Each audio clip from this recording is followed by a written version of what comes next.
Today's New American Standard Bible reading for January the 20th is Genesis chapters 46, 47, 48, and Matthew chapter 14, verses 22 through 36.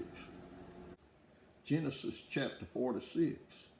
So Israel set out with all that he had and came to Beersheba and offered sacrifices to the God of his father Isaac.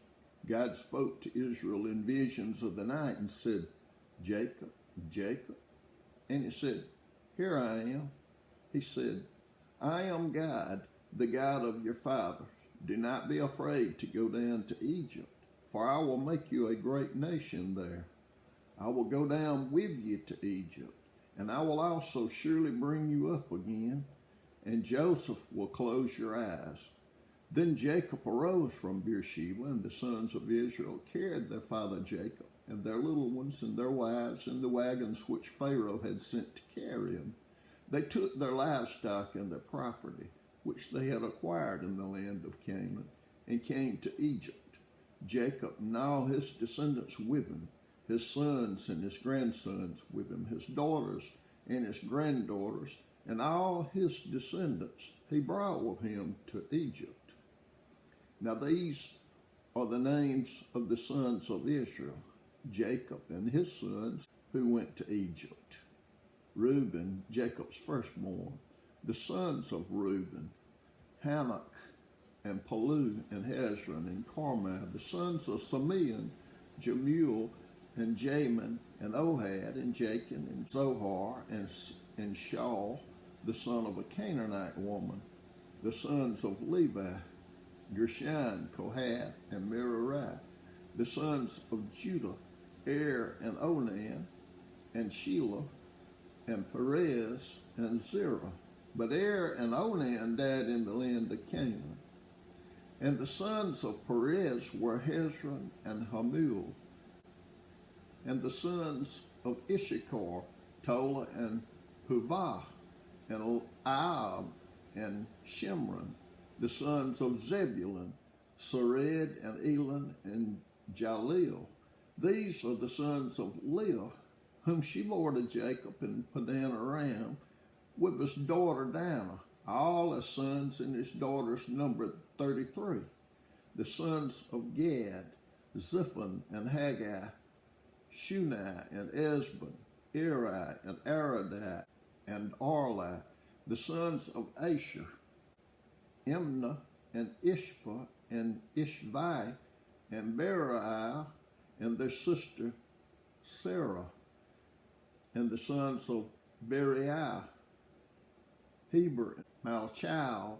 These are the sons of Zilpah, whom Laban gave to his daughter Leah, and she bore to Jacob these 16 persons. The sons of Jacob's wife Rachel, Joseph and Benjamin. Now to Joseph in the land of Egypt were born Manasseh and Ephraim, whom Asnath, the daughter of Potipharah, priest of On, bore to him.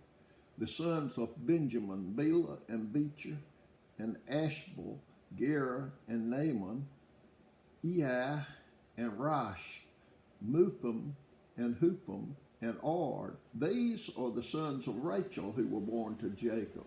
There were 14 persons in all. The sons of Dan, Husham. The sons of Naphtali, Jaziel and Guni and Jezer and Shillem. These are the sons of Bilhah, whom Laban gave to his daughter Rachel. And she bore these to Jacob. There were 7 persons in all the persons belonging to Jacob who came to Egypt, his direct descendants, not including the wives of Jacob's sons, were 66 persons in all. And the sons of Joseph who were born to him in Egypt were 2. All the persons of the house of Jacob who came to Egypt were 70. Now he sent Judah before him to Joseph to point out the way before him to Goshen. And they came into the land of Goshen. Joseph prepared his chariot and went up to Goshen to meet his father Israel. As soon as he appeared before him, he fell on his neck and wept on his neck a long time. Then Israel said to Joseph, Now let me die, since I have seen your face, that you are still alive. Joseph said to his brothers and to his father's household, I will go up and tell Pharaoh, and will say to him, my brothers and my father's household, who are in the land of Canaan, have come to me. And the men are shepherds, for they have been keepers of livestock, and they have brought their flocks and their herds and all that they have. When Pharaoh calls you and says, what is your occupation?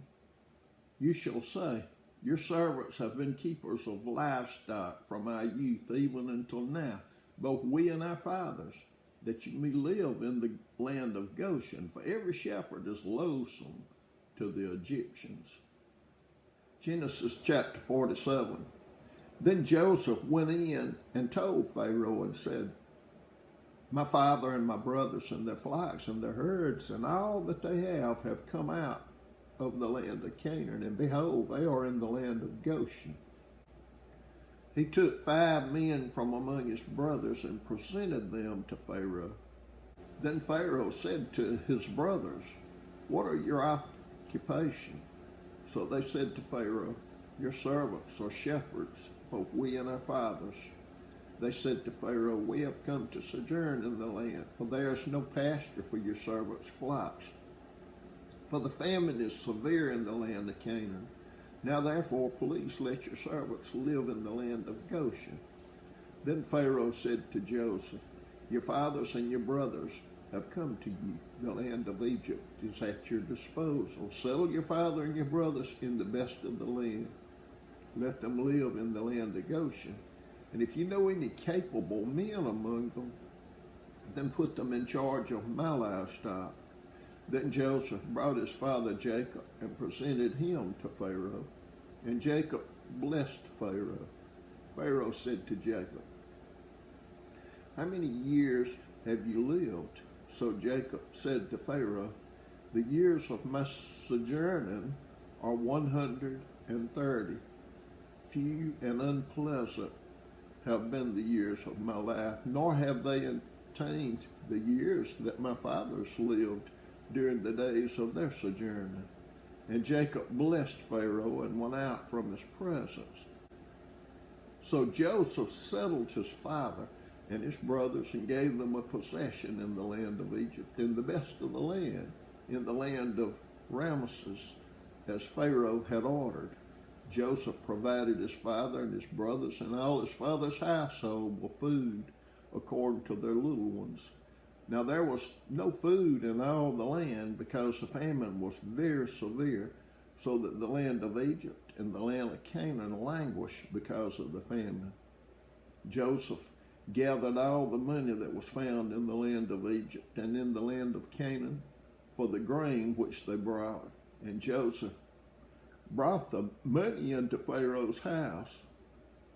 When the money was all spent in the land of Egypt and in the land of Canaan, all the Egyptians came to Joseph and said, give us food, for why should we die in your presence?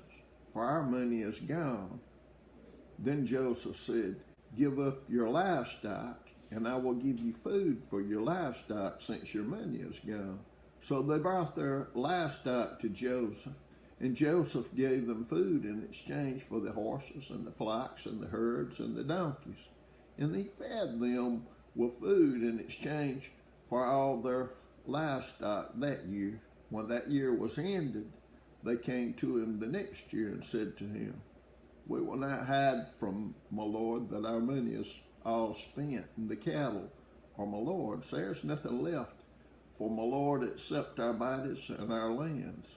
Why should we die before your eyes, both we and our land, both us and our land, for food? And we and our land will be slaves to Pharaoh. So give us seed that we may live and not die, that the land may not be desolate. So Joseph bought all the land of Egypt for Pharaoh, for every Egyptian sold his field, because the famine was severe upon them. Thus the land became Pharaoh's. As for the people, he removed them to the cities from one end of Egypt's border to the other. Only the land of the priest he did not buy. for the priest had an allotment from Pharaoh, and they lived off the allotment which Pharaoh gave them. Therefore, they did not sell their land. Then Joseph said to the people, Behold, I have to date bought you and your land for Pharaoh. Now here is seed for you, and you may sow the land. At the harvest you shall give a fifth to Pharaoh, and 4/5 shall be your own for seed of the field, and for your food, and for those of your households, and as food for your little ones. So they said, You have saved our lives. Let us find favor in the sight of my Lord. We will be Pharaoh's slaves.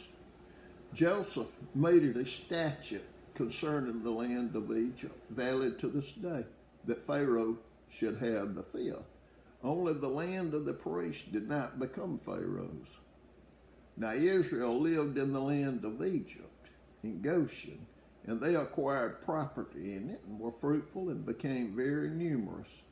Jacob lived in the land of Egypt 17 years, so the length of Jacob's life was 147 years. When the time for Israel to die drew near, he called his son Joseph and said to him, Please, if I have found favor in your sight, place now your hand under my thigh and deal with me in kindness and faithfulness. Please do not bury me in Egypt. But when I lie down with my fathers, you shall carry me out of Egypt and bury me in their burial place. And he said, I will do as you have said. He said, Swear to me. So he swore to him. Then Israel bowed in worship at the head of the bed. Genesis chapter 48. Now it came about after these things that Joseph was told, Behold, your father is sick. So he took his 2 sons, Manasseh and Ephraim, with him. When it was told to Jacob, Behold, your son Joseph has come to you, Israel collected his strength and sat up in the bed. Then Jacob said to Joseph, God Almighty appeared to me at Luz in the land of Canaan and blessed me. And he said to me, Behold, I will make you fruitful and numerous, and I will make you a company of peoples. And I will give this land to your descendants after you for an everlasting possession. Now your 2 sons who were born to you in the land of Egypt, before I came to you in Egypt, are mine. Ephraim and Manasseh shall be mine, as Reuben and Simeon are. But your offspring that have been born after them shall be yours. They shall be called by the names of their brothers in their inheritance. Now as for me, when I came from Padan, Rachel died to my sorrow in the land of Canaan on the journey, when there was still some distance to go to Ephrath.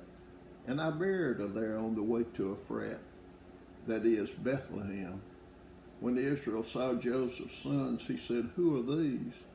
Joseph said to his father, They are my sons, whom God has given me here. So he said, Bring them to me, please, that I may bless them. Now the eyes of Israel were so dim from age that he could not see. Then Joseph brought them close, and he kissed them and embraced them. Israel said to Joseph, I never expected to see your face, and behold, God has let me see your children as well. Then Joseph took them from his knees and bowed with his face to the ground. Joseph took them both, Ephraim with his right hand toward Israel's left, and Manasseh with his left hand toward Israel's right, and brought them close to him. But Israel stretched out his right hand and laid it on the head of Ephraim, who was younger, and his left hand on Manasseh's head, crossing his hands, although Manasseh was the firstborn. He blessed Joseph and said, The God before whom my fathers Abraham and Isaac walked, the God who has been my shepherd all my life to this day, the angel who redeemed me from all evil, bless the lads, and may my name live on in them, in the names of my fathers, Abraham and Isaac. May they grow into a multitude in the midst of the earth. When Joseph saw that his father laid his right hand on Ephraim's head, it displeased him, and he grasped his father's hand to remove it from Ephraim's head to Manasseh's head. Joseph said to his father, "Not so, my father, for this one is the firstborn. Place your right hand on his head." But his father refused and said, "I know, my son, I know. He also will become a people, and he also will be great. However, his younger brother shall be greater than he, and his descendants shall become a multitude of nations." He blessed them that day, saying, "By you Israel will pronounce blessing, saying, May God make you like Ephraim and Manasseh." Thus he put Ephraim before Manasseh.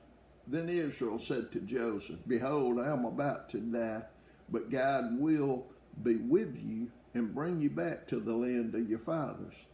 I give you one portion more than your brothers, which I took from the hand of the Amorite with my sword and my bow."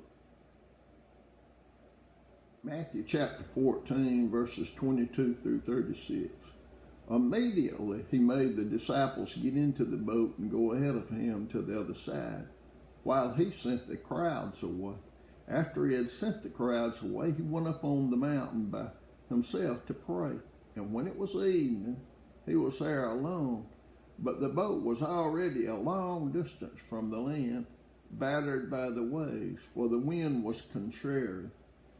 And in the fourth watch of the night, he came to them walking on the sea. When the disciples saw him walking on the sea, they were terrified and said, "It is a ghost." But they cried out in fear. But immediately Jesus spoke to them, saying, "Take courage, it is I. Do not be afraid." Peter said to him, "Lord, if it is you, command me to come to you on the water." And he said, "Come." And Peter got out of the boat and walked on the water and came toward Jesus.